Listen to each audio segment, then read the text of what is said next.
नवनाथांची यात्रा अगोदर मी ह्याच्या आधी फक्त ग्रंथ वाचले होते, साधारण 20-30 वर्षापूर्वी वाचले, नंतर मी विसरलो होतो. तर माझा मित्र राजन याने मला ह्या संदर्भात सांगितलं की असं असे अरेंज करतात, तर तू मी जातोय. तर म्हटलं अरे मला पण जायचंय.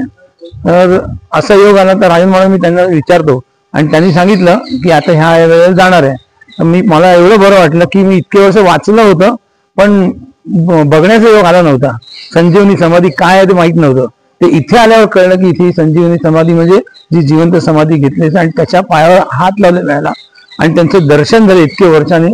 एवढं फार बरं वाटलं की मी त्याच्यासाठी मी राजनचे आणि संतोष मगर भाऊंचे पण मी आभार मानतो की त्यांनी आम्हाला इथपर्यंत आणलं. त्यांनी जो टूर अरेंज केलाय एवढा व्यवस्थित आहे की जिथे तुम्हाला कोणताही त्रास होणार नाही. जेवणाची सोय, राहण्याची सोय सगळं त्यांनी व्यवस्थित केलं.